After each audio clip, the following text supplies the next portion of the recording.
This is the Russian Dynamite, Masha Slamovich. Becca here. This is not America's Sweetheart, Davian. It's Billy Starks. And the super fly guy, Trayvon Jordan. This is the fly side flyer, Jalen Brandon.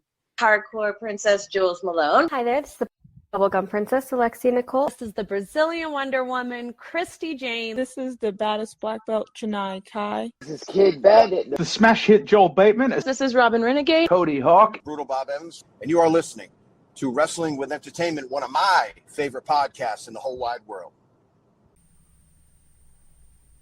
This is Larintiz X, and you're listening to Wrestling with Entertainment.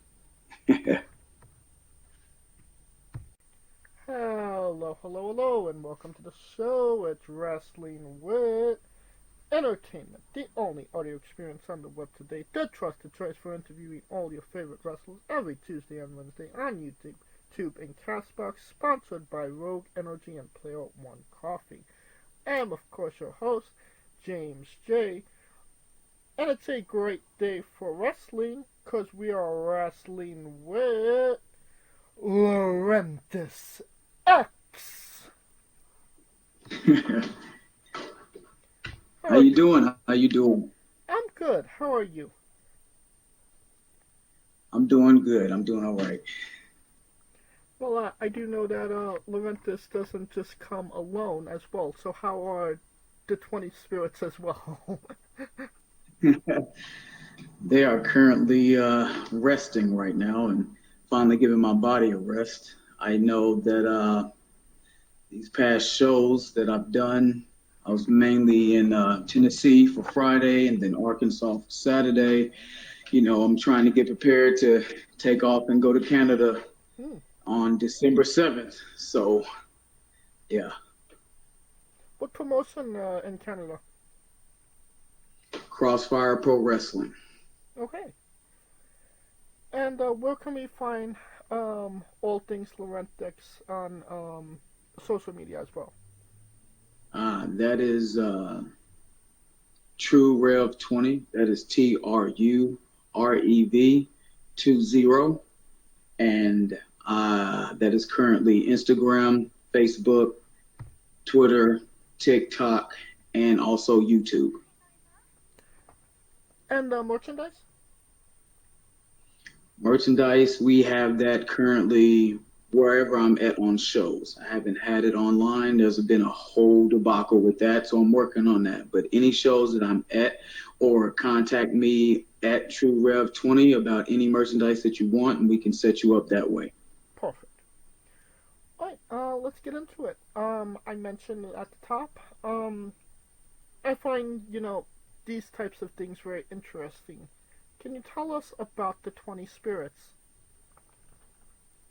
Yeah, well, to make the long story short, with the 20 spirits, I wrestled as myself for a very long time, and it never got me exactly where I wanted to be. And, life happens, and you go through depression, and sometimes you think you don't want to live anymore. And I made the choice to continue living. But on top of that, I needed to focus on my daughter. So I didn't necessarily sell my soul. I was actually offered opportunities for more souls that actually lived before, to show me the meaning and purpose of life. And I met with a lady, which I just call the lady. She always wants to stay anonymous. She gave me the opportunity to have an actual total of 19 spirits, which mine is the 20th one. I do have to have an entity with me, because within light, you need darkness. With good, you need bad. So I do have that one, and that one is called X. And it's been a wild journey having other spirits take over my body inside the ring. There's times I come back and my nails is painted, and I don't know why that happened, but I see the footage later on and it makes sense. But it's a fun thing. The fans love it. The kids love it. There's a lot of people that's very superstitious about the 20 spirits, and they want to stay away from the mannequin head, which I understand. But yeah, it was ultimately a choice for my daughter, to make sure I could be here for her and and it shows me the meaning of life. It's precious. No, obviously, you made a career decision to go with these 20 spirits. Prior to be Larintiz, you didn't wear a mask. You were, a wrestler.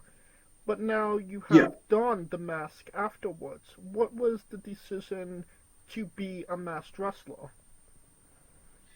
Well, man, with that, when I was a kid, long time ago, I wanted to be a masked wrestler. I loved, of course, everybody's gonna hear it, is Rey Mysterio, but also Ultimo Dragon.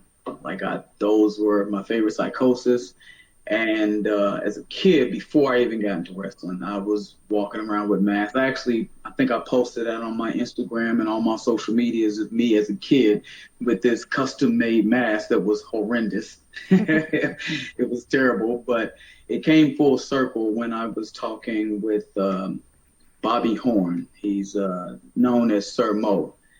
He wrestled back in the day as Men on a Mission with Mabel. Back in WWF, and he mentioned to me, you might need to do something different. You might need to switch something up. And he already nudged me in that way to switch things up. But it's funny how years ago, 20 plus years ago, as a kid, I wanted to have a mask on, and then the mask comes out to look exactly as I envisioned 20 some years ago. So that's how that happened. What are some of the advantages and disadvantages of working under a mask?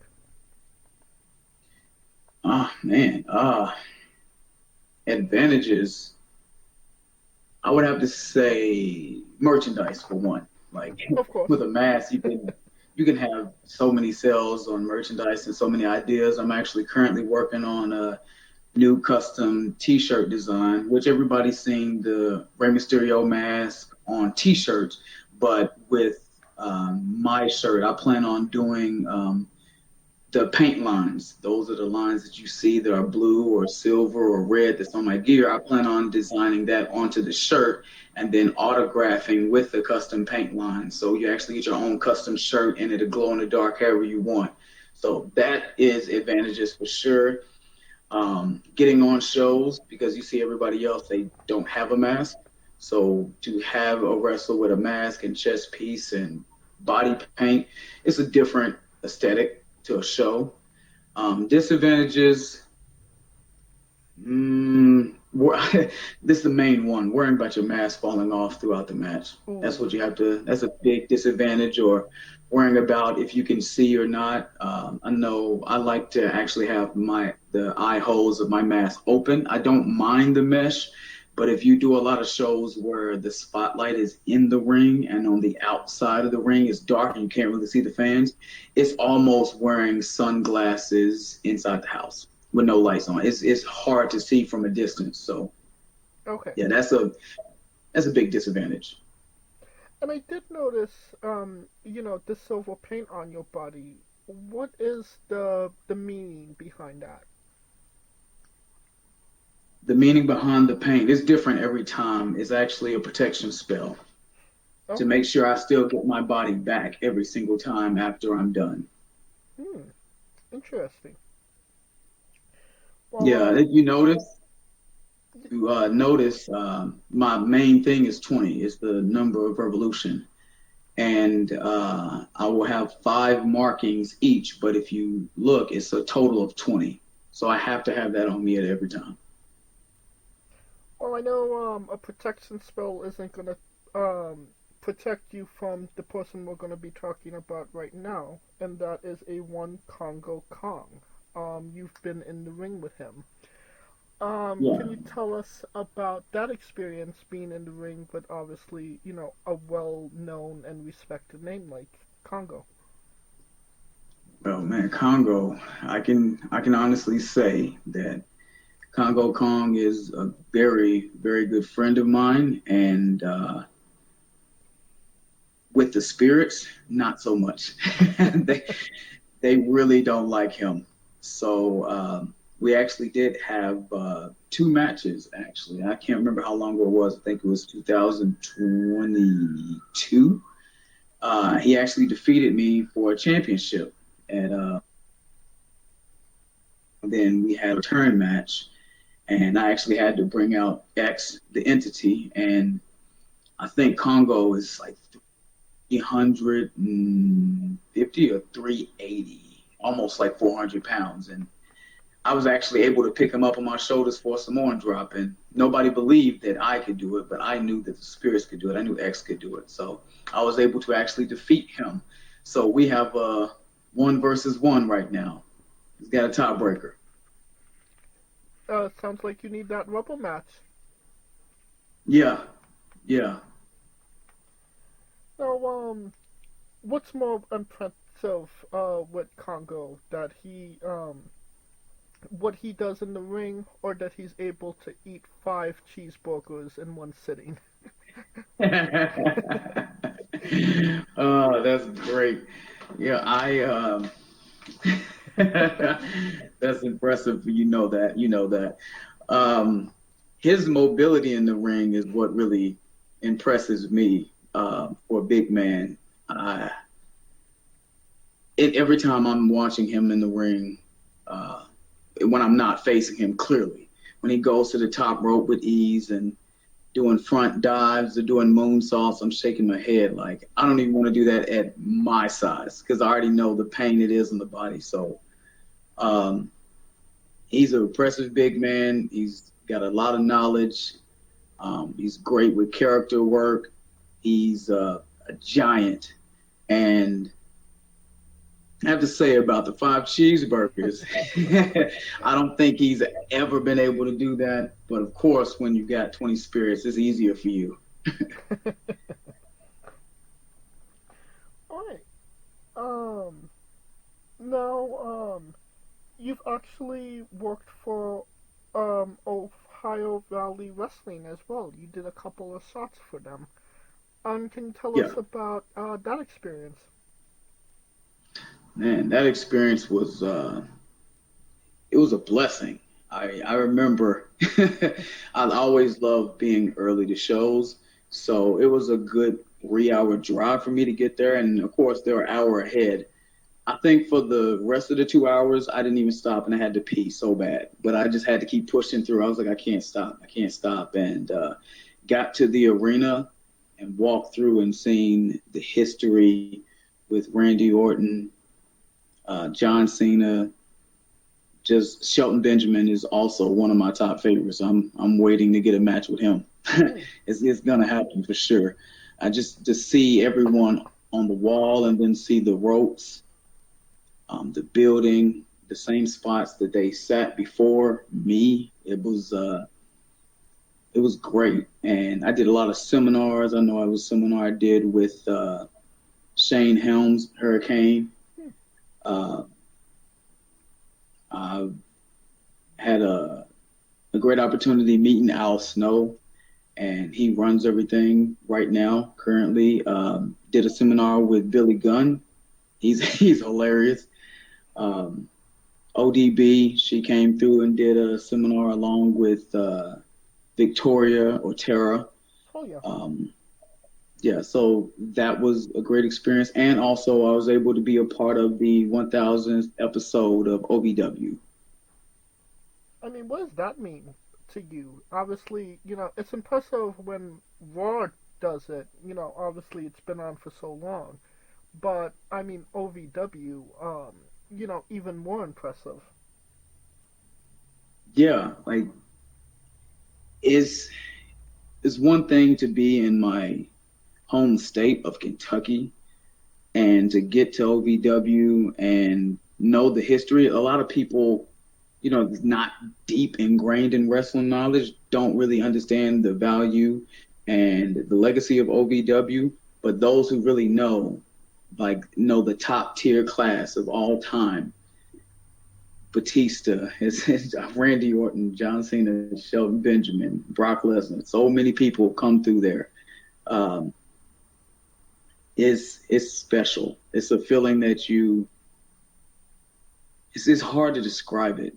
It really is. But I'm thankful for that moment, that opportunity, and Al didn't have to give me that opportunity. I worked my butt off to get that opportunity, and I appreciate it. And all I can say is 2025, keep your eye on OVW because we do plan on showing back up.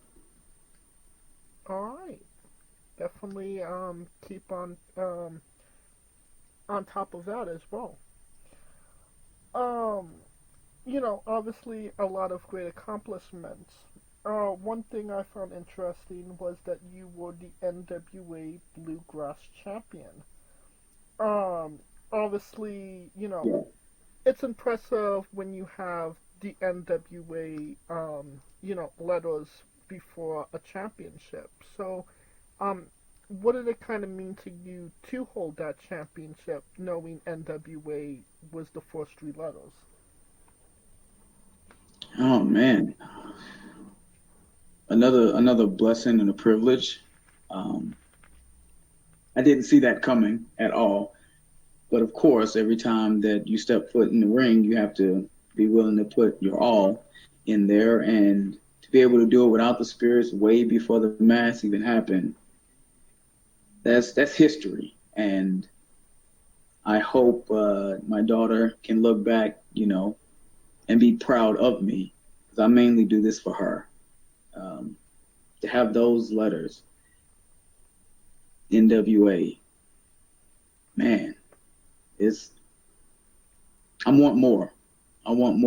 And as I've already alluded to for OVW, just plan on seeing me and the spirits everywhere. And NWA is on the map for that as well. Reality of Wrestling is on the map for that as well. Going back to AEW, once again, that's plans on being on the map as well.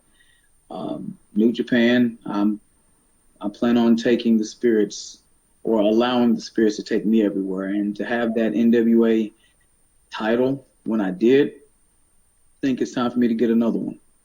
Oh yeah. Sounds like you'll be making your way to my neck of the woods if you're going to New Japan. Yes. You mentioned, you're doing this for, your daughter. When you step into the ring, what do you want her to see when you pro wrestle? What I want her to see is Dad is happy. I know that depression is a real thing, and along with what I do outside of the ring with helping men's mental health and parental alienation, stopping that from happening and kids growing up with that being an issue. I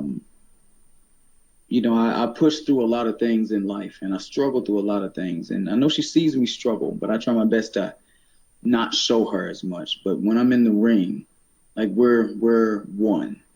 She's happy, I'm happy.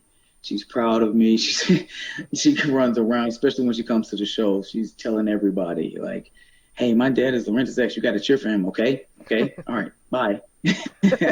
So she's a number one supporter. And, I do it for her. And I love the fact that she loves it. I don't want her to wrestle, and I know she wants to. And she's already 7. She can do a front flip bump, back bump, headstand, cartwheel, roundhouse kick. She can do all of it. But I want to make sure before, if she does decide to continue down this path, that women's wrestling and wrestling in general for women is a lot better, a lot safer, and more protected and respected. And I'm going to do my best to make sure that change happens in case she wants to continue down this path. It sounds like her repertoire is getting really big in her wrestling moves.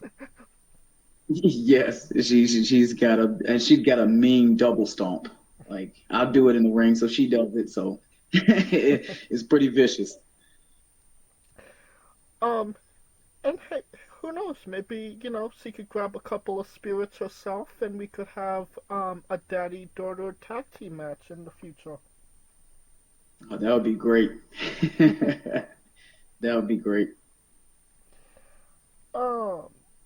Now, you mentioned it. You did actually compete for AEW on Dark. You wrestled at the Gun Club. Can you tell us about that experience? Oh, that was another blessing because I've actually worked with them, I think, 3 times. And the first time, of course, card subject to change. My match got cut, and a couple other guys got cut. So it happens. And then the second time, because I've already met Austin before down in OVW, of course, with Billy being there, and then to meet Colton and to have a match against them was, it felt like at home. Certain people that you never met before you step in the ring is just like trying to get a feel out. But already with them, I was like, I already know, I already got it. It's going to be good. I think my tag partner at that time was Bison XL. Yes. Of course, we didn't come out with the win, but to have that the spotlight, that opportunity to be backstage with a lot of great talent, it was I love learning. And a lot of guys, they sometimes they'll show up at shows and just be there, sit down, and that's it. Every opportunity that I had to be there, I studied the lights, I studied the ramp, where they fade out, the camera. Even when I was at OVW, I studied everything, the camera switches, when commercial break was needing to be done, the whole setup for catering, the importance of time, dressing, the dressing rooms. I studied everything as much as I could. So to be able to do that 3 times and to actually have a match and opportunity under that brand, I'm very grateful for that, and I want more. Now, you mentioned your match actually got cut prior. Yeah. As pro wrestling can be, a very card subject to change, as you mentioned. Yeah. What does that kind of do for you, your mentality to, be backstage ready to go, and then, they're saying no go? Yeah.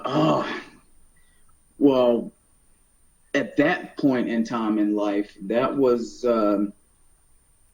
really where the depression and life hit me really hard. Lost, my family, separation, divorce, whatever you want to call it.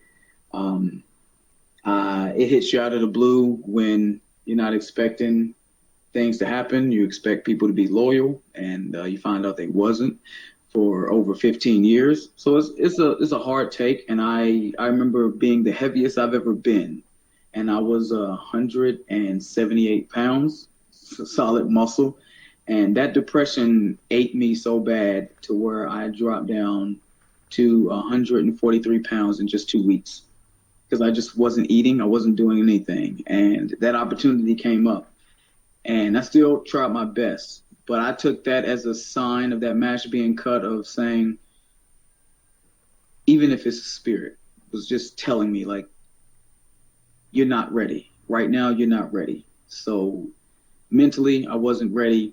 Physically, I wasn't ready. Emotionally, I wasn't ready. But I was still willing to do what I needed to do to take on that opportunity. And I wasn't happy that it got cut. I was frustrated. I was like, damn. I want this opportunity. I waited. I don't know if this is ever going to happen again. But a good friend of mine, DJ Brown,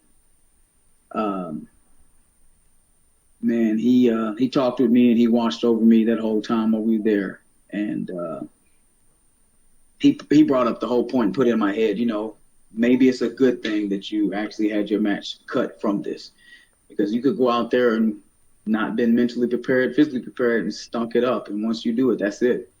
And I was like, yeah, you're telling the truth. That's right. So I don't look at that moment as anything negative. I look at it as a positive, because I knew I wasn't ready. And that's great that obviously not a great time in your life, obviously a bad, moment, and you took a positive out of that. That's, not a lot of people have that mindset. Yeah. Well, I'm assuming, when you actually got to be on the show Wrestling the Guns, obviously good moment, good place in your life. Yeah. Yeah, that was a good moment. I love the fact that, being backstage, of course, everybody else got this immaculate gear. It's awesome. It's fabulous. Glowing. It's popping. And for me to be back there and have eyes on me and just like, man, what's up with this chest piece and the mask and the trunks and the kick pads? I know that I stood out for sure. And I appreciate the compliments and knowing that I design gear. I haven't got to the point yet where I can sew yet, but Miss Sandra, I follow her on Instagram and Facebook. Like, I've watched all the jackets she's made for Cody. I'm just like, I can't make a pair of socks if I wanted to. But like, I respect her talent and her ability. And eventually, at one point, I don't care if it's gloves. I got to get one thing made by her, wear it probably a couple times, and put it up and have her sign it. Like, I love her work and I respect her a lot.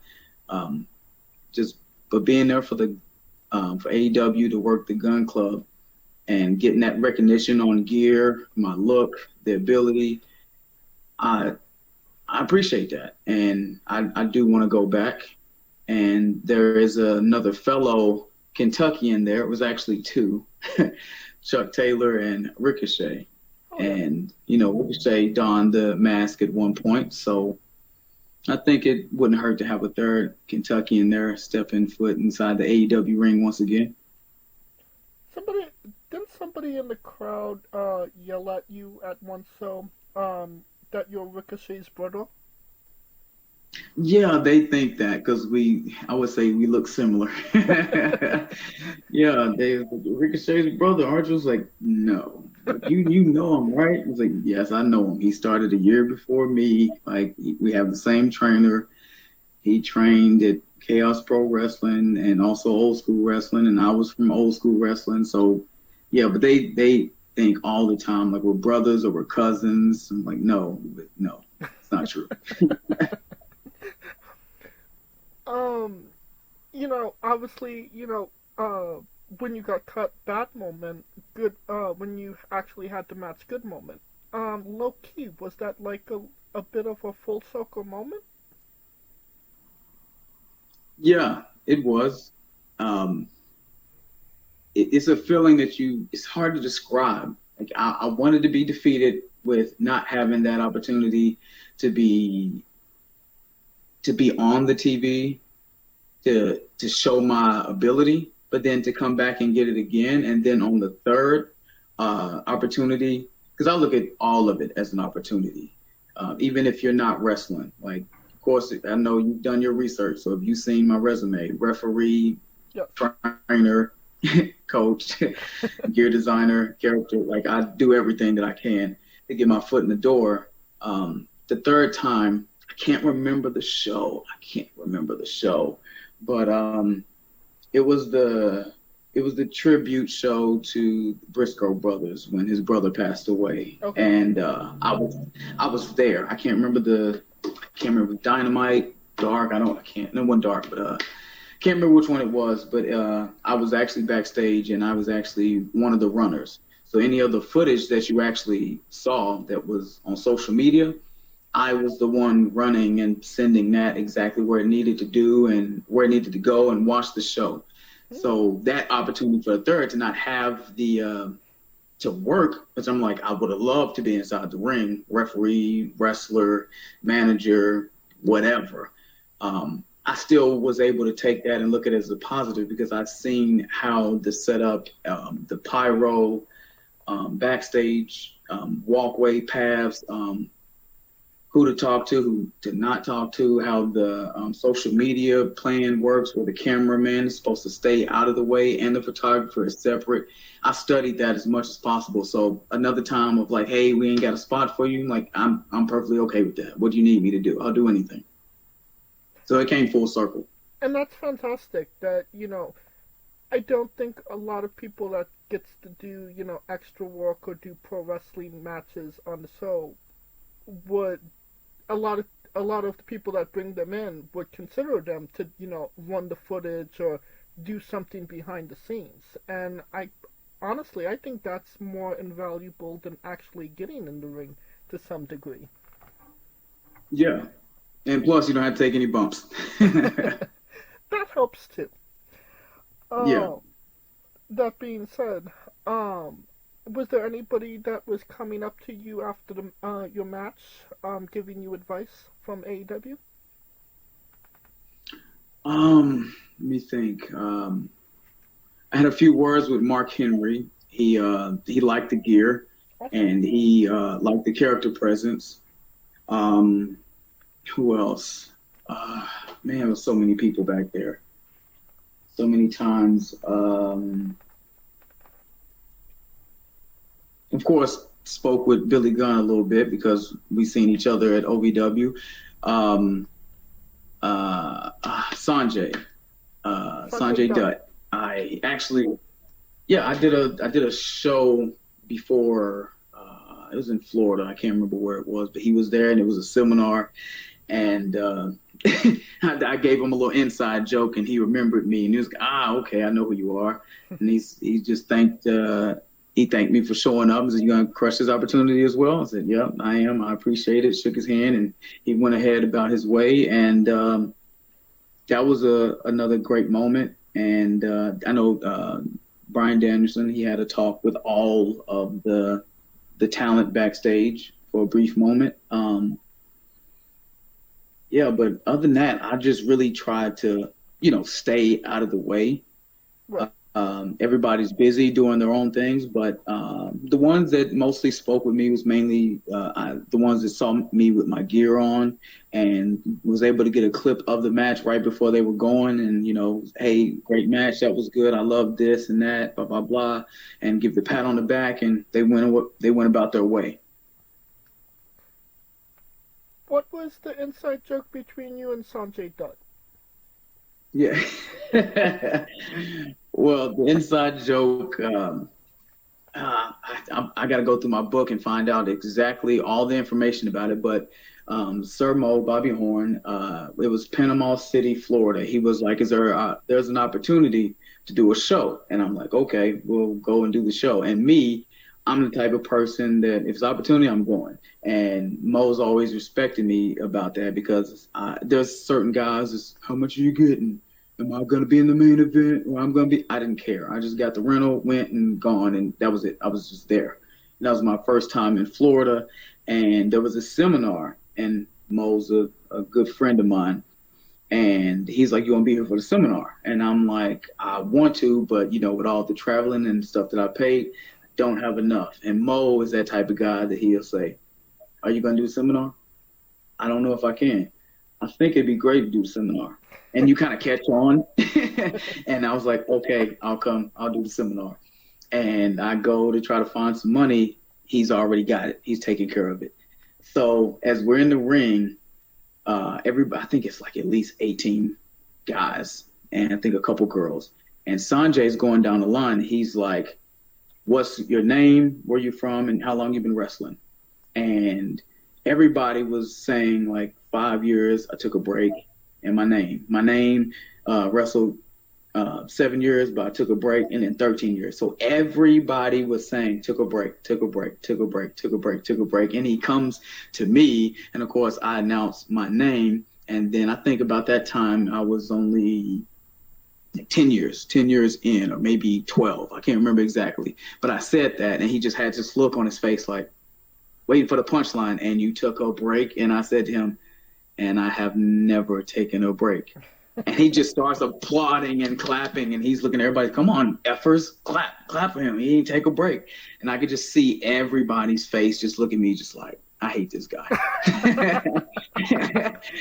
So So when I met Sanjay, that was like the inside joke. I was like, yeah, Panama City, Florida, it was for a company. He was like, okay, I'm starting to get it. And I said, he was asking everybody to announce how many years they've been wrestling. And everybody said it took a break. And he was like, you didn't take a break. And I said, yeah, that was me. He said, yeah, good to see you here. Yep. And we laughed about it.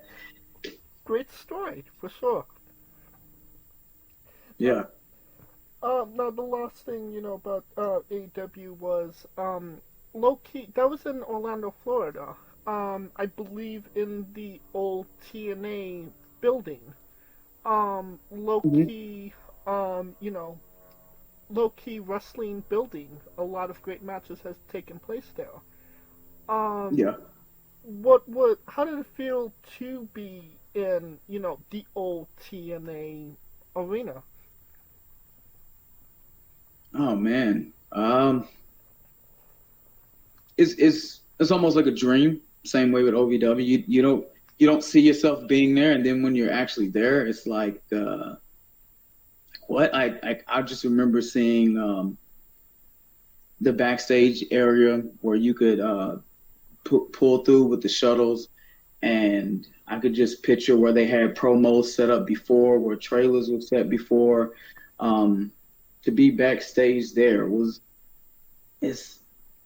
you see it on TV, you picture it as a kid or you picture it as a teenager, and then to actually be there, it doesn't feel real. And it's just history, man, because for me personally, just growing up in the environment that I grew up, I thought it would take $3,000 to get to Dallas, Texas, or something like that, because it was so far-fetched, or I would need to know somebody. And to have that opportunity to even go to San Antonio for a hybrid school of wrestling, and just know it just takes a good full tank of gas and dedication and a car reliable, man. To go to these opportunities and these places and to be there in the old TNA building, it's a blessing, man. I can be honest, I didn't see myself making it past 25. So to be able to make it past that and to have these opportunities, like, it gets emotional, man. I'm very thankful for this, and I'm just hungry. I want more. I want to stand in the same ring. I've actually stood inside the I think it was the old WCW power plant ring. And I didn't even know until like the show was over. And I was like, wow, I had to get a picture. I took a picture by the ring because I loved it. I want more. All the incredible things we've talked about that you've done so far, are these moments you take in the moment, or are these things that kind of set in afterwards, like, wow, I did this? Man, this opposite for me is in the moment, full mark out mode. Like I'm not good at hiding that whole like, yeah, this is cool, yeah, whatever, and then go to the car and like, no. Like, no, I'll do it right there at the moment. I don't care if you laugh at me. I don't care if you think I'm stupid. I don't care. I take in all the moments because as a kid, man, this is what I've always wanted to do. Even back in school, I would tell people, like, I want to be a pro wrestler. Everybody want to be a cop. I want to be this. I want to be that. I want to be a musician. I want to be a pro wrestler. And, of course, you're going to get your bones broken. You're so small and frail, ha, ha, ha. And most of those that laughed at me still will come up to this day and like, hey, man, you still wrestling? Yep. Man, I remember you said you want to do it in school. Yep. Uh-huh. You going outside the country? Yep. You been on TV, man? That's crazy. Yeah, I knew. I believe in myself that much. I knew I was going to do it. I just didn't know how. And when I started to get the platforms and opportunities and gaining knowledge, it comes natural to me. And so when I get that opportunity to stand inside that ring or to stand backstage or to see pictures on the wall or, like I said, go to hybrid school of wrestling and see Eddie Guerrero's gear in like a glass like case, it just, and to meet the people that I've met is mind blowing. I take pictures with everybody, no matter who it is, because I want that moment to be passed down. I haven't actually posted them, but I'm going to get to a point where I'm going to post all the people that I've met and the knowledge that I've learned from him, which I'll probably have to throw the Sanjay Dutt story in there for the knowledge that I've learned from him, especially with that seminar. Yeah, I take the moment in, and yeah, I don't hide it at all. Now, can you tell us about the advantages and disadvantages of being a second-generation wrestler? Well, oh man, advantages is of course the name, especially if you want to stick with it, and my dad, he never really showed me that much. It was more so our cousin, like Melvin Candyman Moss, good old Melvin. He's no longer with us, but he's the one that told me. He's like, yeah, I'm not gonna say the words that he said. He's an old school wrestler, but he would say Needle D. I'll just leave it there. He'd call me that and just say, like, you know, your dad wrestled. Yeah, he did it too. Yeah, and he showed me pictures of him with the championship and all that. I'm like, wow, I didn't know my dad did like all this stuff. And being second generation is great. I know it's going to be a third with my daughter if she wants to do it. Disadvantages, I wouldn't say I really don't have as many disadvantages because it's not necessarily everybody knew that my father wrestled and they look at me a certain way because of that. I don't have anything like that, and it's not an advantage. I'm really at that point where I'm just a wrestler, and nobody really knows about my father wrestling or knowing about our relative Koko B Ware being in wrestling or anything like that. It's just it's different. So I do want to try to continue to carry on that name and have that inside of wrestling. But right now, this is where I'm at with it. So did you ever have a conversation with your dad about pro wrestling? Yeah, it was just brief, just about like he did it. And of course, back in the day, they wasn't paying you as much, and you know, wrestling is wrestling and life is life. So let's be honest. People that had his skin tone was just an attraction, and he didn't approve of that. He didn't like that, and he hoped that it was better for me, and it was different. I told him it's getting there. It's different. And he had fun with it, but he wants me to be able to take it to, you know, the next level. And he's always told me he's proud of me and showing pictures to everybody. This is my son. He's wrestling, and I created a picture of him with the title that he actually won, and I have me next to him and have it as second generation, but I don't think I have the one with me having my mask on. So I think I might actually create that and pay homage to him. And I mean, you mentioned Koko B Ware as well. You ever get to meet Frankie? No, I didn't. That was before. That was after like the fire and all that when Frankie died. But I did get to meet with him and talk with him about certain things because it was a Kentucky show, I think, and he was on the show and I was on the show, and of course I lived mainly with my mom. Ware is on my dad's side, so I don't really know about them until they run into me. It's like, you know me, you remember me?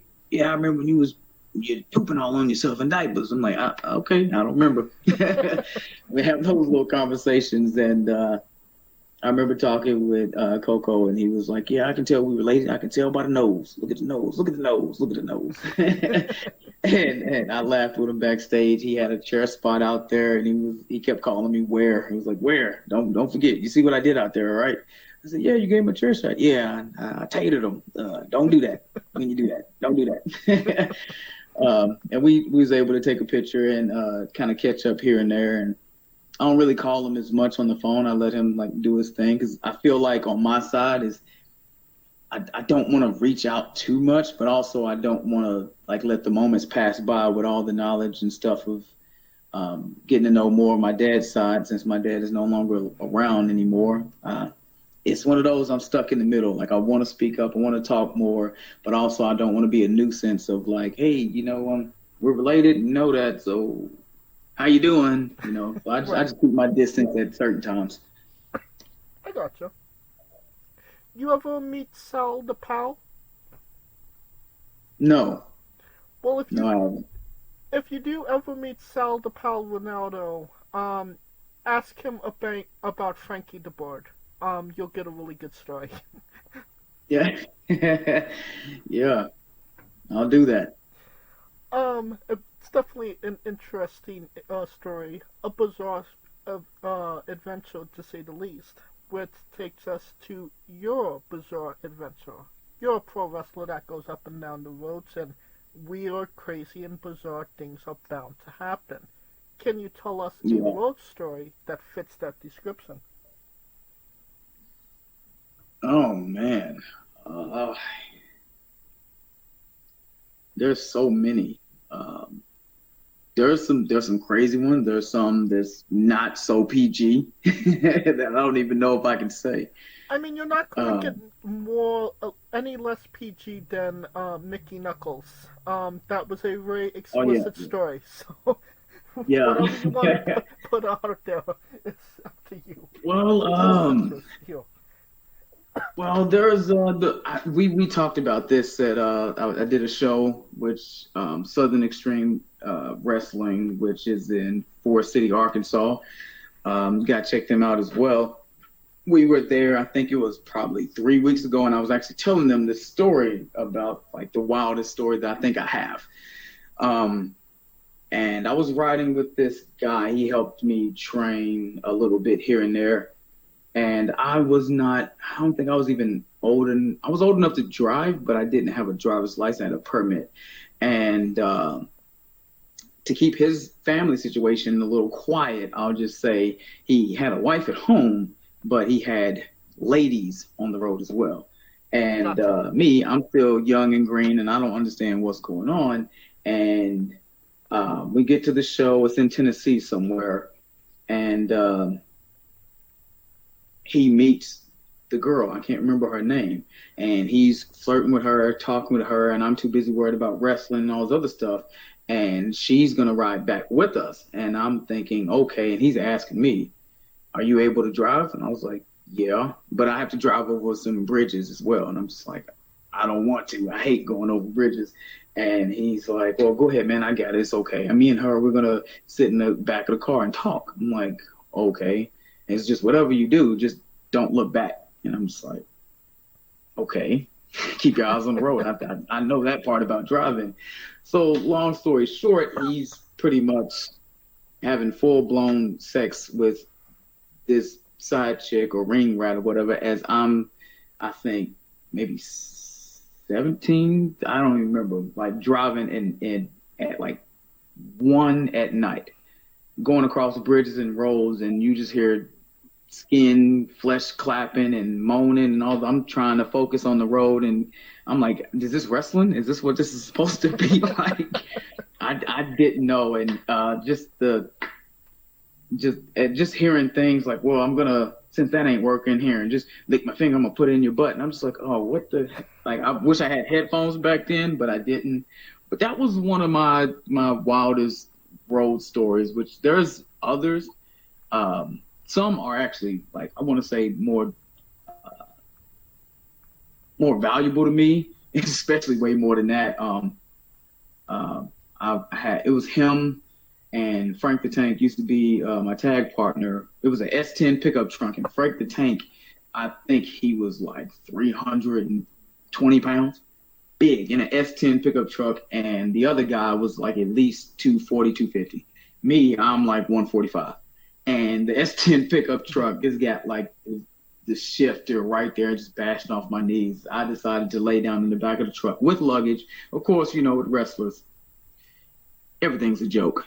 So he's speeding, slowing down, slamming on brakes. The gear bags is bashing into me. I'm sliding all over the back of the S10 pickup truck, and we're driving, I think, like an hour, almost 2 hours to Tennessee, and it's burning hot.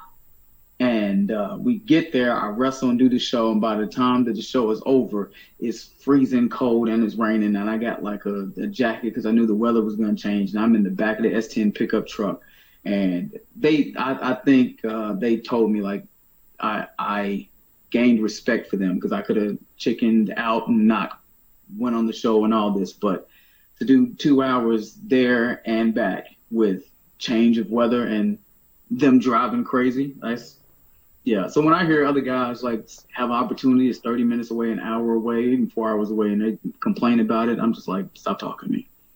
Just get away from me. Right. You don't want it that bad. Yeah. Right. All right. Some great stories, to say the least. All right. Yeah. So can you tell us about your love of The Sims? Oh, The Sims. Oh, man. I love The Sims so much. I wish they would fix the content. Oh, my goodness, man. The Sims, it's a more relaxing game, and I need that. I'm not so much of I would say, COD player. Like the fast-paced shooting in first person, it's not my thing. But The Sims is, it's relaxing. Creativity, also with character development. I've created so many different people. I think I've created a guy with my mom when she was alive, back on The Sims 3, Alfredo Sabak is what we named him, and he's a guy from Africa, technically Middle East, and he wanted to come over to the Sim world. He wants to be a chef, and he wants to change how his culture and his people is looked at differently, and to bring his culture over to like find love within the food that he makes. And hopefully that can change how others on the outside look at him and his culture and his people.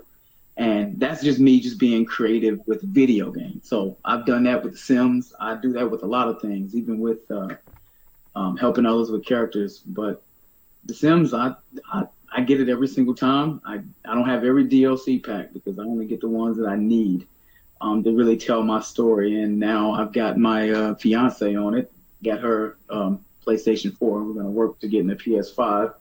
And we play The Sims. We play different stories. I upload different characters. And it's funny, my daughter, she actually plays this phone game. I forget what it's called, but it's almost like The Sims. And she does the same things like me. She actually created exactly what I'm wearing now. And she's got us going through the airport and flying and playing in the water on the beach and playing basketball.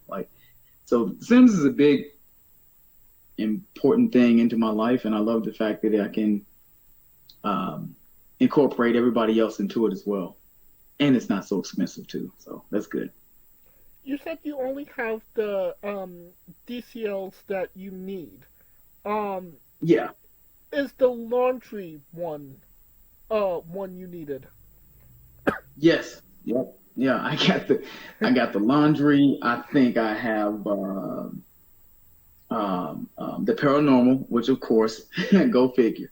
Yeah, I had to get the paranormal one. I got laundry stuff.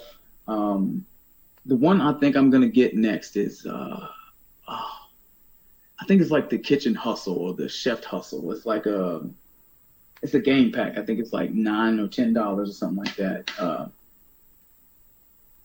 I forget it's got like some like oven thing that you can use, but it goes with the story with Alfredo Sabak. I got the celebrity one, which I can't remember, Get Famous, Growing Together, which I think that's my favorite because of the autonomy of the legacy of generations. I'm more of a legacy player. I'll have my moments where I build and just want to create the most coolest things, but other than that, I'm first and foremost a legacy player.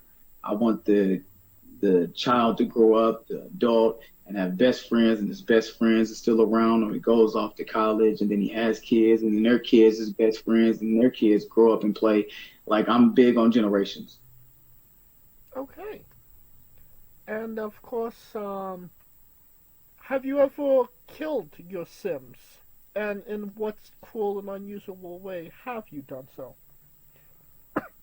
Oh, man. I used to be the one to just kill the Sims, especially mine, but I think the only time I ever did anything like that was the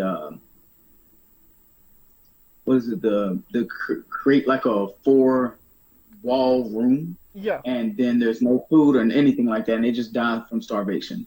Like I've done that, and I think I've done the pool way back on 3 when I know you could do that. One that I'm still afraid of doing because it's random and you never know what's going to happen. I think it's the eggplant or the plant that can eat you. I forget what it is. Like when you get to level 10 in gardening, they give you this seed and you can have this plant and you have to feed. It's cow plant or something like that. Like I try my best to stay away from that because if I go to it and if I'm doing something wrong, then I'm going to die from it. So I think even a gnome, like the died by lightning, but it wasn't me doing it. It's just always been the game. I guess the game recognizes that I haven't been killing the Sims on purpose, so they just throw it randomly and do it. And I'm just like, damn it, would you quit? You're messing up my story, man. But lightning and cow plants and one time my character died from a fire because I'm not a great cook on a video game, so I died from a fire and everybody was sad because he couldn't get the fire extinguisher. I kept clicking, fire extinguisher. He just kept standing there. I'm like, yeah, he died. And the one that surprised me is one of my Sims died from laughing. Like, I forget what it was, but something where they laugh too much and they're overjoyed. They can die from laughter. And I was like, that's ridiculous. But welcome, EA. Thanks. Yeah. Well, on the opposite end of that spectrum, can you tell us about your hatred for the Kit Kat bar? Just any. I think it's not even just for the Kit Kat, man. I think I hate something else more than the Kit Kat, honestly. Okay. And I don't know it might be. I forget what it's called. Oh my goodness, but it's the Kit Kat is. I still don't care for it. I don't eat it. I even got a Kit Kat for Halloween or whatever, and I was like, I'm not gonna eat this. I don't care for it. But I can't remember my favorites though. I can't remember my least favorite. My favorite is Three Musketeers and Payday. So I'm good with those, but I think it's like Almond Joy. That's the one I hate. Like who? I can't. I hate Almond Joy. I don't know why they created it. It's dumb. It's a mixture that they should have never incorporated. Yeah, Kit Kat, not big on that. Even the one where they mix with the orange in it, the Halloween flavor and the Christmas flavor is just disgusting. But I can tolerate it, but the Almond Joy is just no. Don't give it to me. I'm not going to eat it. I'll just rather starve. What about Mounds? Yep, that too. That can go to hell. Okay, so I'm not doing that either. Removing the nut does not change your opinion on it. Nope. Nope. It can go away. Not gonna eat it. All right. I think it's time for the colossal question. Let's say that you're making a movie about you. Every movie has a soundtrack. What would be the first 3 songs on your movie soundtrack? Oh, that's first 3 songs. Well, that's gonna start with my favorite rapper, and he's from Houston, and that is K Reno. He's an underground rapper. The first song is gonna be by him, and it's going to be Struggle Addiction. That's going to be the first one. Another one has to be probably from Tech Nine, and that song is probably say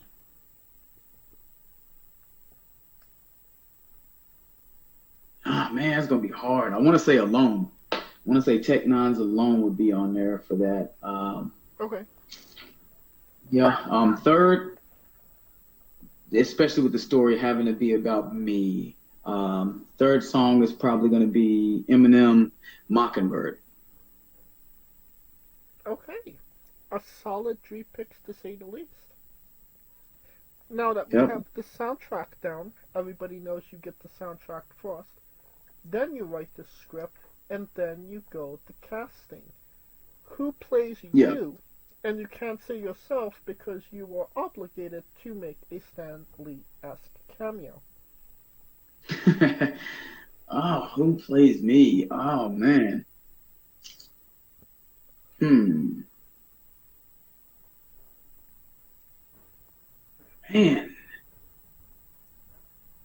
The first person that's coming to mind, because they always say like we have like a lot of the same mannerisms. And he has that attitude the same way as I did growing up. Michael B. Jordan, I'd probably say it has to be him to play me. I mean, if we can't get Michael B., we could always get Ricochet. Yeah. Yeah, you have to get him. Had to cover up the tattoos though. Well, we'll stick with Michael B. for right now. Now that we have you casted, everybody knows every movie has a supporting cast. Who would be 3 people significant to you and your story that would be in your movie, and who would play them? Oh man, this is a good one.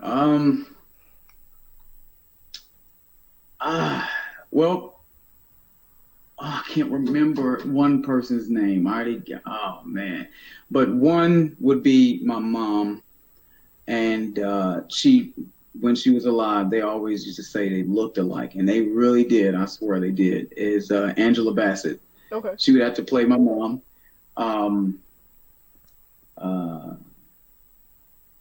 Jamie Phillips, trainer. He helped train me, along with Brandon Thunderbolt Walker. But Jamie was like the main one. It was his company. It was his promotion, OSW. Man, who would play him? I'm trying to think of how many actors out there that's got that scruffy beard, white guy, bald head, white guy look, and with the pot belly. I'm trying to think. I'm trying to think of like who could play it and be super country. When you said scruffy beard, I thought the guy. No, I'm just blanking on his name. The guy that from Pineapple Express what is his name? I can't think of who it is, but I can't. I think this one name is popping in my head. Is it John Goodman? When he used to play on Roseanne? Oh, he could. I'm thinking he could probably pull off that role for Jamie Phillips. I think he could do that one pretty well. Yes. Yeah, and number 3. Oh man, that's number 3. I'm thinking about my earlier career, but still my story, especially to catch up to here, it has to be, my daughter. But who would play her? I say the closest one, which of course I can't say Moana because they almost look alike too, but the girl that was in the movie with Batista that did My Spy. Yeah. The little girl. I know who I would say her. She would be the one to play my daughter. Alright. This is sounding like a great movie. A blockbuster to say the least. And you can pre-order the tickets now. Yeah, and it would be, wonder what the name would be. The 20 Spirits and Me?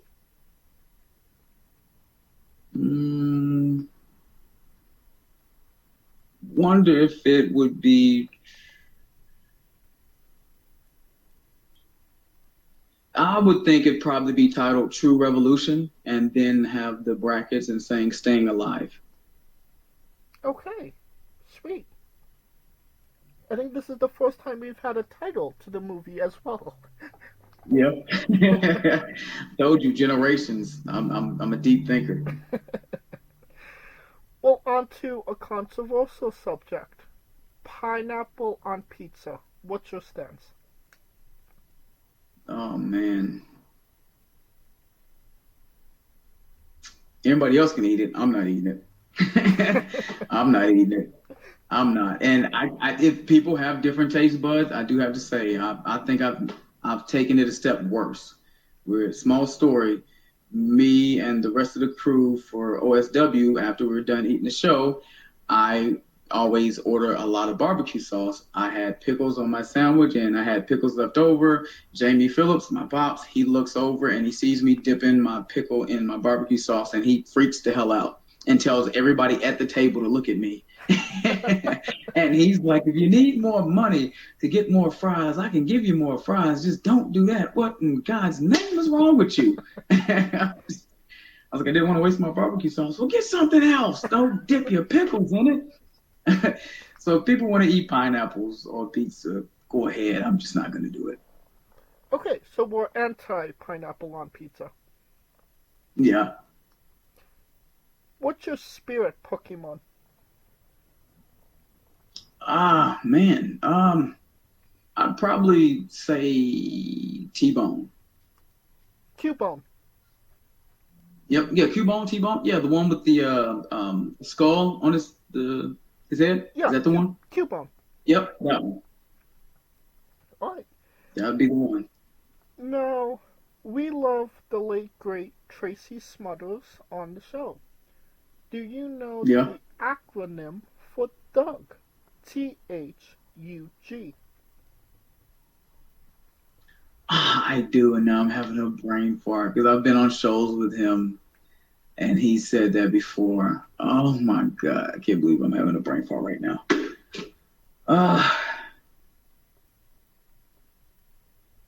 I can't. I'm having a brain fart. I can't even believe I can't remember this right now. I can spell it out for you. T is for terrible, H is for hell, U is for ugly, and G is for jail, 'cause a Doug can't spell. And spell, yeah, because a thug can't spell. Yup, exactly. Yeah, man, I can't believe I forgot all about that, man. I've seen a lot of posts about him recently of sitting back watching a monitor, and just to be in a locker room with him in the back was always fun, man. I miss him. You got any good Tracy Smothers stories? One good one I have to say is he went on like a small little tirade because a lot of the green guys in the back wasn't taking wrestling as serious. And he went on talking about back in the day and, you know, that they need to care a lot more. And he was just so frustrated. And he kept pacing, like walking back and forth. And he was so hot. And I was like, whoever he's facing, I pray for. Because he's probably going to beat the shit out of him. But, yeah, he was highly upset because they just on their phones, not listening, laughing and joking and calling a whole bunch of spots. He was annoyed by it. All right. Well, we love the late great Tracy Smothers on the show, and we're trying to keep the memory alive. Yeah. Now, weirdest question you'll be asked on a wrestling interview. Would you ever consider wrestling a Rock? Not Dwayne Johnson, not the country, an actual physical Rock. Yeah, I do see myself doing that because years ago when a show didn't turn out so well and the crowd really wasn't there, there was one of the trainees. She had a flip flop and she was training in the ring. Her flip flop stayed in there, and I was like, well, if nobody's gonna show up for this show, I'm gonna go ahead and create a match anyway. And I wrestled a flip flop.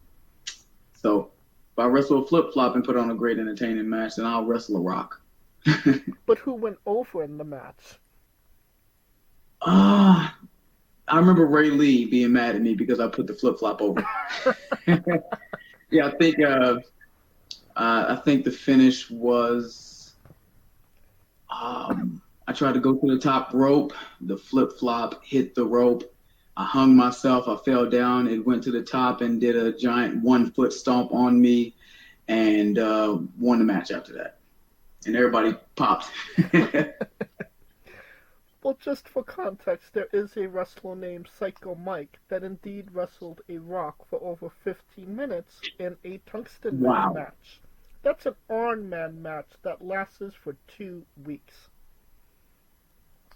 Wow. I think mine was like at least 6 minutes. Yeah, he went 2 weeks with a Rock. Wow.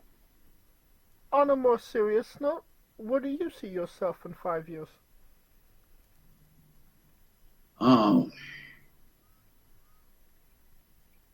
Have already been signed to a wrestling promotion, been able to help them out substantially in any and every facet way, no matter if it's gear, character work, training, camera work, referee, security, just being a big asset, and building my brand, getting my things trademarked that I've had for a very long time, getting the character and Larintiz X as the name, as a household name, and still being able to wrestle at a high level and helping pave the way for other young up-and-comers, because I've already trained a couple.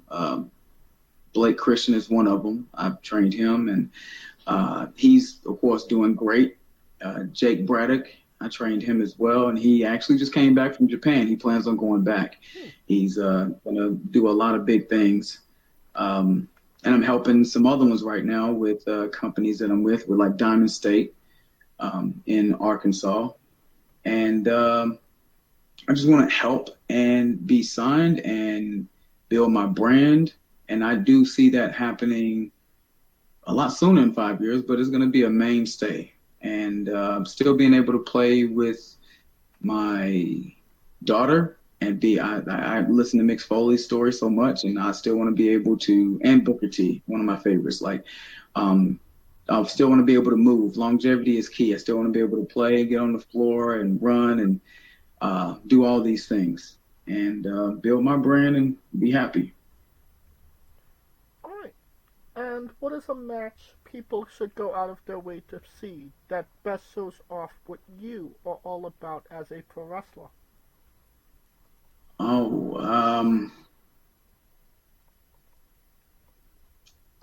I think it's on YouTube. If not, it should be. If not, it's probably on the network. I'm gonna have to find out. But it's me, Larintiz X versus Alexander Gold, and I think it's at the Shire.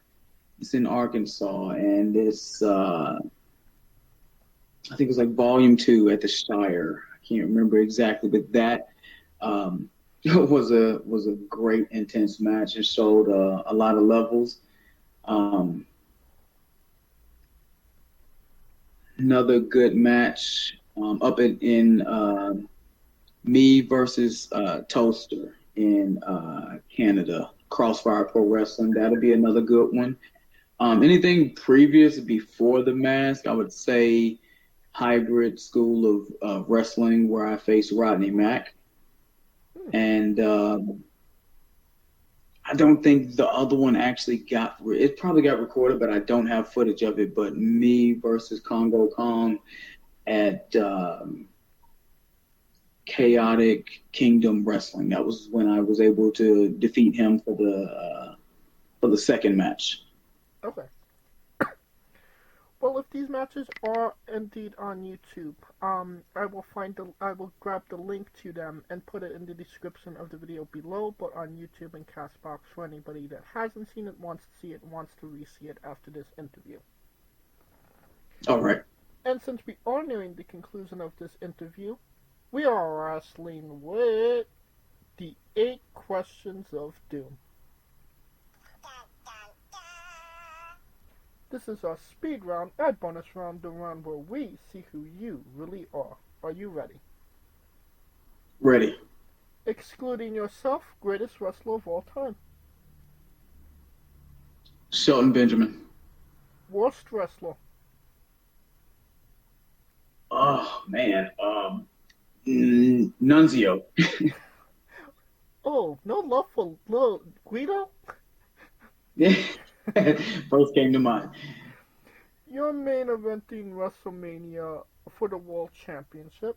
Who is your opponent? Booker T.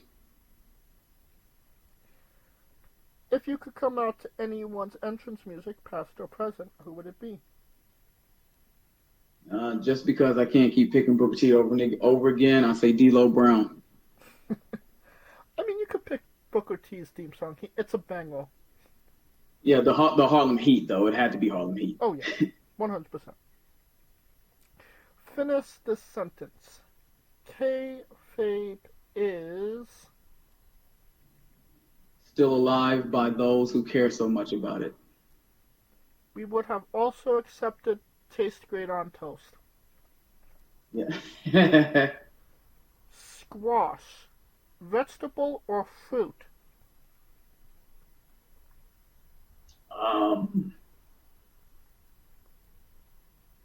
Vegetable.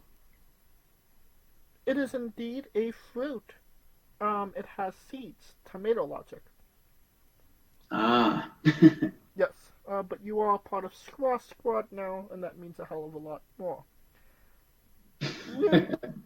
New Japan wrestler Taichi, his ring gear gets smaller every year, revealing more of himself to the world. My question, what is the appropriate trunks to butt cheek ratio for ring gear? Oh, yeah, you gotta cover the butt cheeks. You got to cover them. So full coverage. Yeah, full coverage. Even for the ladies, like they can cover it too. Come on. And the last question, the main event, the thing everybody wants to know. Have you ever had a conversation with a stranger in a supermarket about Darby Allin? No, I've actually never had that happen. Weirdly enough, I've had a fan try to ask for some of my gear that I had on, and he got to the point that he asked for my socks after I told him no for everything else. And I still said no about socks. And that's the correct answer. And that will conclude this interview. Thank you so much for coming on and doing this with me. Thanks for having me. And once again, where can we find you on social media and merchandise? Social media, that is at TrueRev20. That is TRUREV20. And that is Facebook, Instagram, TikTok, Twitter, and also on YouTube. Merchandise, all you have to do is just hit me up, message me, and let me know whatever you want. We're working on getting our shop actually up and running. And you don't have to type it into your Google machines. All of the links to all his social media will be in the description of the video below, both on YouTube and Castbox. Simply click the link. A new tab will appear on whatever device you are on. You have no excuse. Buy a damn shirt.